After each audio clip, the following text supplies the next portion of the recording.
Speaker. I hear members asking, who is that? Honorable Speaker, I rise to second. And just before I begin, Honorable Speaker, just to re-clarify that we are debating the Tax Procedures Amendment number 2 Bill of 2024, not the committee's report, because I did hear my good friend, the Honorable Nyikal, raise the issue of the reports.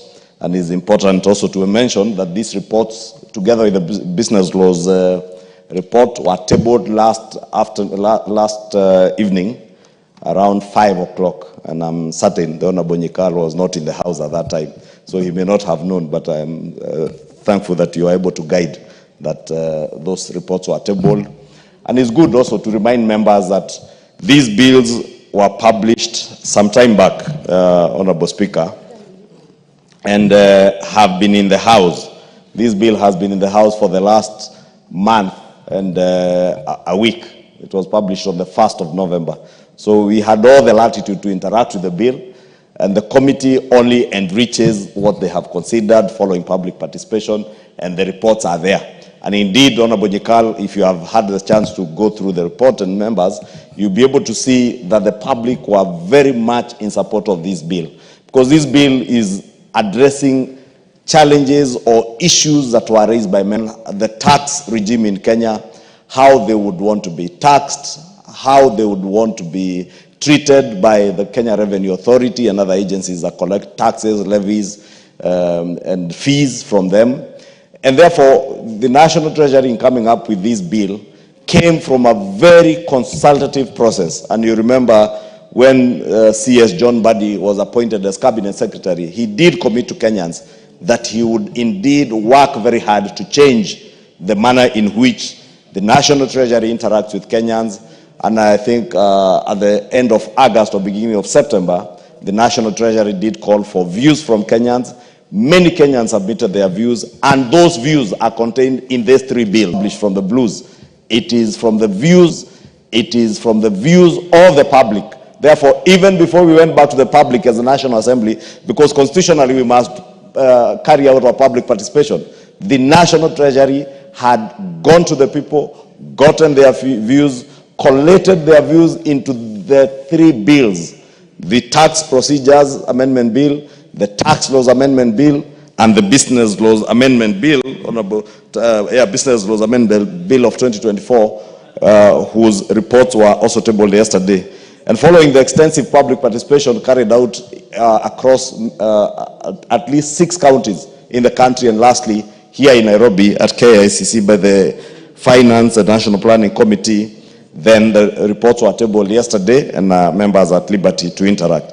Honorable Speaker, when I speak about these bills being about the people, you remember last year, Honorable Speaker, we were able to lose a number of provisions in the finance bill. Sorry, not last year, earlier this year in June. And top among those provisions that got lost with the finance bill were very good and progressive proposals that were helping Kenyans as they settle their tax liabilities.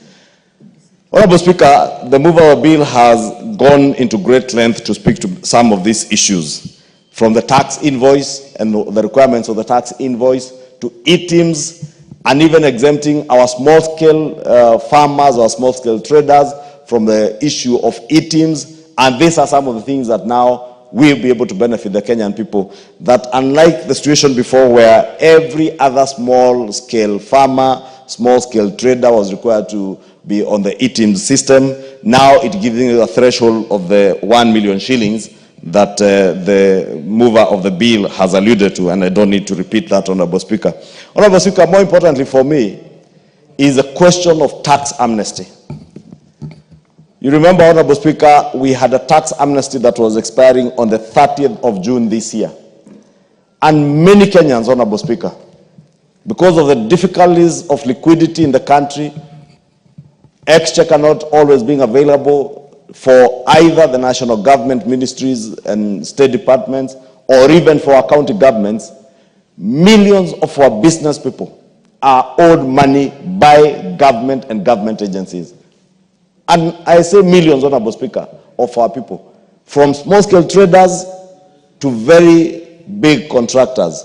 But all these people, Honorable Speaker, because they have invoiced government, they have invoiced for VAT, they are required by the 20th of the following month to settle their VAT liabilities. When they don't settle, Honorable Speaker, they are penalized. And interest is levied on the amounts that remain unpaid, for instance, on VAT.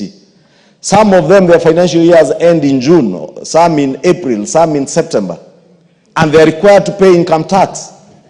But they have no money because their bills are yet to be settled. Some are in the pending bills committee that the former Auditor General RUTO was working on. Some have not been cleared yet by the pending bills committee. Some have been cleared, but they are yet to be settled. Yet KRA continues to accrue taxes, tax interest, and tax penalties on these business people, Honorable Speaker. It is these people, Honorable Speaker, that we must think about today as we pass this bill. Because this bill now is giving them another period of 1 year from 30th of June 2024 to 30th of June 2025. That as government agencies, as government, national government, as a county government settle their bills, then they will be able to settle their principal tax arrears or tax liabilities without having to accrue either penalties or interest. Honorable Speaker, you may imagine that is a penalty of maybe 10% or interest of maybe 2% per month. But there are people who I know, Honorable Speaker, contractors in this country, who owe Kenya Revenue Authority hundreds of millions in terms of penalties and hundreds of millions in terms of tax interest. And therefore, with this tax amnesty, Honorable Speaker, they will be able now to have that penalty and interest waived, and they settle the principal tax that they owe. And Honorable Speaker, when you engage taxpayers, and that is the spirit, the new spirit with KRA and the National Treasury, an engagement with taxpayers, they settle their tax obligations. When you offer a taxpayer an opportunity to waive his or her penalty and interest for them to pay the principal tax, they get encouraged to pay. And therefore it becomes a win-win situation, both for the taxpayer who makes a saving and also for KRA that enters into payment agreements with the taxpayers that let us waive your interest and penalty and you pay our principal over probably another period of 6 months, and you do away with your tax liabilities. And with that, Honorable Speaker, the taxpayer or the government is also benefiting. It's not just the business people. Let it not be seen like we are doing an amendment to benefit just business people. Even government is benefiting, because in this agreement with taxpayers on waiving their penalties and interest, government also collects the tax liability earlier than they would have. Because what happens in most cases, Honorable Speaker, you will find all these business people end up going either to court or to the tax tribunals and get into a protracted battle with KRA over the settlement of those penalties and tax arrears, Honorable Speaker.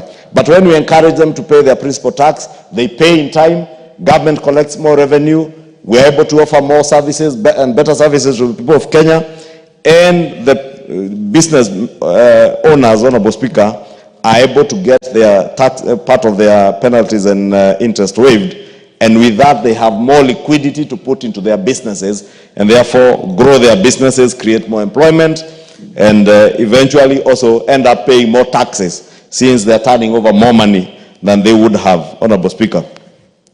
Honorable Speaker, of course, there are also other procedural issues that the mover has alluded to, and I don't need to repeat all of them, especially on people who collect or withhold tax and fail to remit that tax. And the penalty that the mover has alluded to of 10% for people who deliberately do not remit taxes, Honorable Speaker, within the specified times in statute.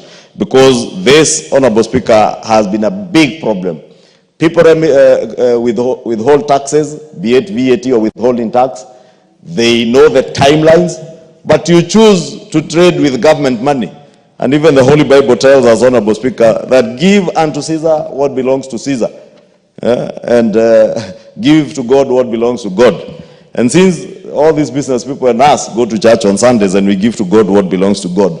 It's only fair that then also when you withhold taxes that belong to the taxman, then you remit those taxes to the taxman within the specified period of time. And a person who fails to submit that then will incur a penalty for that late submission of tax.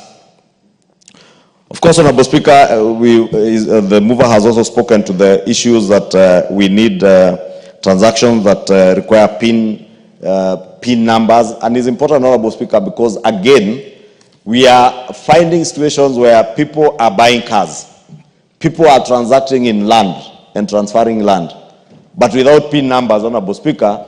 And therefore, if I am able to buy a car, it means I have an income. And the personal identification number for tax purposes then should be a major prerequisite. If I am buying land, Honorable Speaker, or paying for insurance premiums, you cannot be paying for insurance premiums if you do not have a source of income.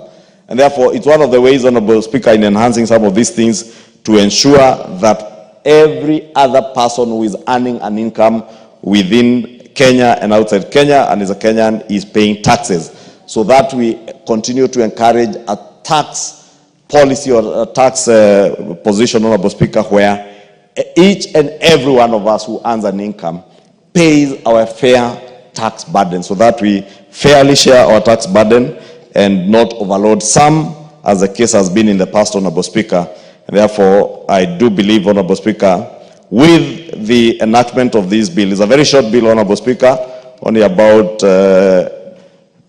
10 clauses, and Honorable Speaker, it is a very progressive bill that will help not just the Kenya Revenue Authority, but more importantly, our business people and taxpayers. And that is why it speaks to procedures, tax procedures, because I know there are those who may want the world to believe that we are debating taxation, and probably we are not very many in the House, Honorable Speaker. Even in the US Congress, even in the UK Parliament, some of these things are not discussed by a full plenary, Honorable Speaker. It is those people like Honorable Nyikal who are keen on legislating, who are usually in the House. And you know, Honorable Nyikal is always in the House. And I was just sharing with him here and telling him, you know, some of these a little bit complex issues to do with finance, economics. There's not very many members who are keen on them. And therefore, Honorable Speaker, these bills are not just debated in plenary. The committees that have considered all these bills, the Committee on Public Finance, on Finance and National Planning, has membership that has considered that. Honorable Speaker, I've seen other committees, especially on the business laws, the Committee on Trade, and the Vice Chair, Honorable Marianne is here, she can attest to it, that the number of members of this House who have interacted with these bills are immense. Therefore, the fact that at the rise of the House, Honorable Speaker, you are about 80 of you in a House of 349 doesn't mean members have not interacted with these bills. Members have. And Honorable Nyikal knows, because I have interacted with Honorable Nyikal at the tea place, at the members' lounge. Members carry out even more detailed debate on bills outside this chamber than inside this chamber. A fact of life. Because I was in a very animated engagement just before I came in with members at the members' lounge having tea. And many who may have misconstrued what this is contained in this bill, Honorable Speaker, got to understand from that engagement. And I was impressed that members have taken their time, taken keen interest. And I do urge those of us who are here to support this bill. It's not a very detailed bill, only 10 clauses. And that is why there is nothing much more to add, Honorable Speaker. So that, Honorable Speaker, as without anticipating debate, Honorable Speaker, the next bill on business laws is also very critical and crucial for us, and in a way interrelated, because these business laws are also speaking to how we help businesses to grow, how we encourage businesses to invest in this country, how we make the running of business in this country more efficient, and investors who want to come and invest in our country. Can I second? Investors who want to come to invest in our country to have a conducive environment through the business laws that we'll be following, Honorable Speaker, and therefore urge that we support this bill, as I second and urge all of you to support it, and we move on to the other bills. Thank you, Honorable Speaker. I second. Thank you, Majority Leader. Honorable Member.